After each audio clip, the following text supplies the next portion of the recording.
These are the resolutions of this committee meeting following the meeting we've had. Number one, that in light of the grueling campaign by our party leader and the need for him to focus on this for the AU chairmanship, he has designated His Excellency Honorable Peter Anyang' Nyong'o, the Governor of Kisumu, to chair any and such meetings of this committee, the Central Committee, that may become necessary during periods of his absence. For those of you not familiar with the constitution of ODM, the Central...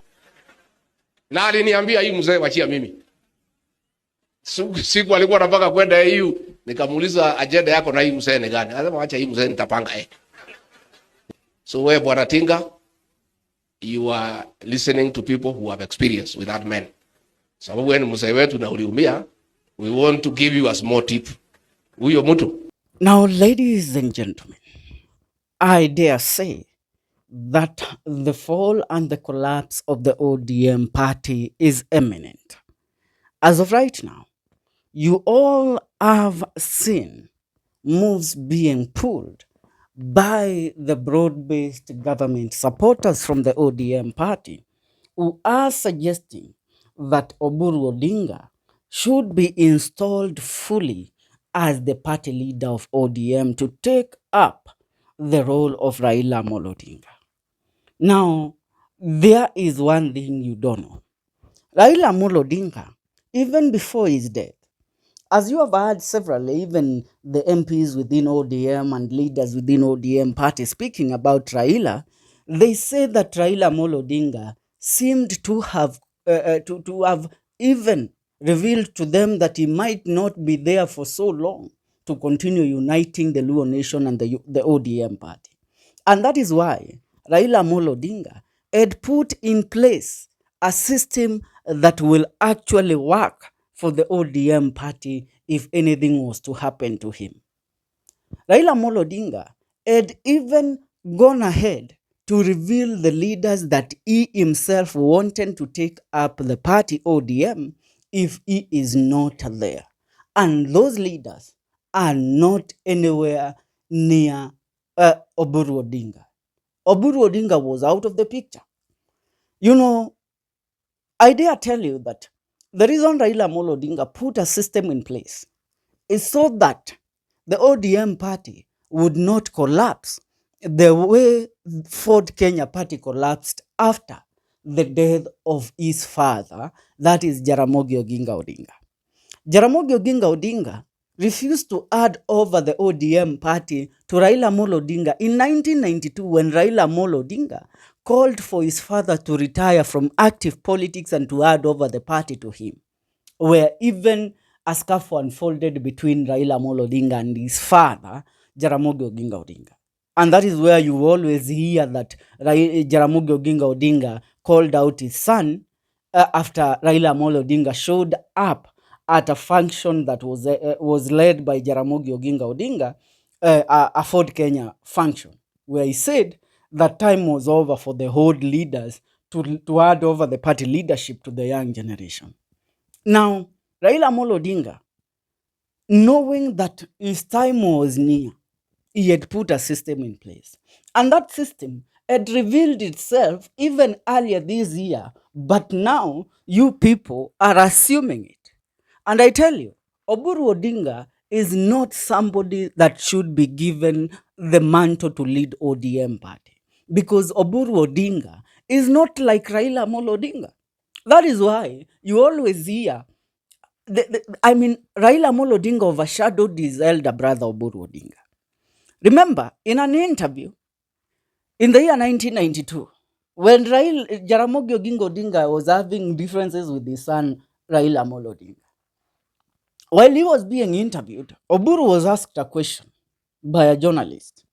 The journalist asked Oburu, you have two sons, that is Jaramogi and Raila. If, let's say, the two sons, Oburu and Raila, are in trouble and they need saving right now, who will you save first, Raila or Oburu Odinga? Jaramogi Oginga Odinga told the journalist openly in front of the camera that For me, I will go first to save Oburu because I know Raila will deal with these problems and he will beat his enemies who are against him. Raila forged his own path.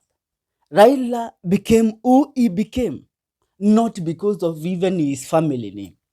That is why leaving the ODM party under Oburu Odinga's leadership means its imminent death.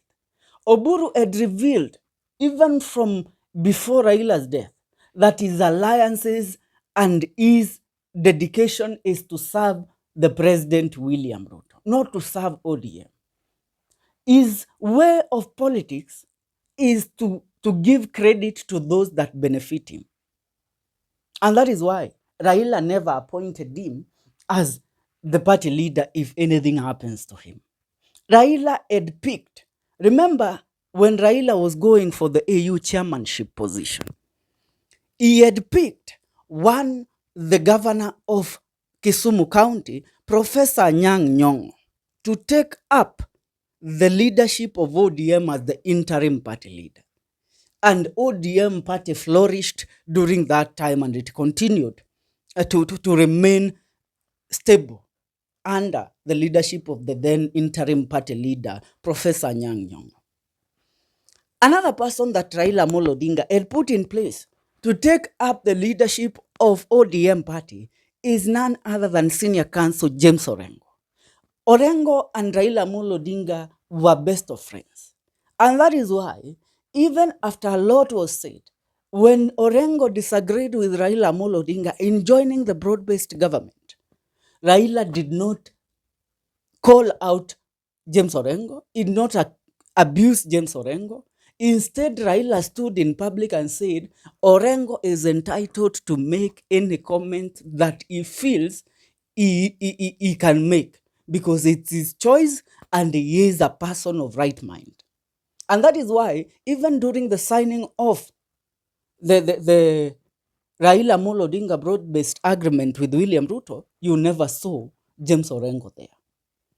The people that were there are the current people that are singing to us that, you know what, Raila left us in the hands of William Ruto, so we are not going to leave the government and what have you. So these people, the two of them, because they're independent thinkers, the independent thinkers that are not from the Odinga, the Jaramogi family, they were picked by Raila himself to replace him if anything happens as ODM party leaders.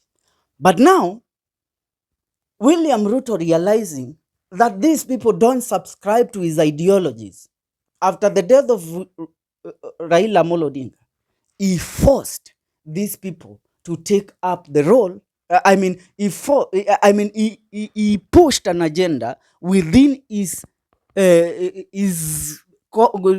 let me say, his minions that are actually singing the praise and worship song of the broad-based government to lead in choosing Oburu Odinga as the interim party leader. And now he is pushing for Oburu Odinga to take up the role as the party leader of ODM. But the people that are supposed to lead ODM, it's James Orengo and one Professor Anyang' Nyong'o. But now we are seeing how things are turning out. And that is why I have said in the beginning of the video, the collapse of ODM party is imminent. Because the moment Oburu Odinga is appointed as the party leader, he is going to accept everything that William Ruto suggests. And he is going to sign over ODM to William Ruto, and a merger will happen. And if the merger happens, William Ruto takes full control of ODM. And that will be the complete destruction of ODM. ODM is Raila's legacy. Raila had put structures in place to protect his legacy. But now, his legacy and the structures that Raila left in place are being disregarded because Ruto is paying these people. Ladies and gentlemen, more so those that have supported ODM for all these years, me included, it's high time. Another leader is picked that is not Oburu Odinga to lead this party. Because if Oburu Odinga is going to take over the party, it's over for the ODM party.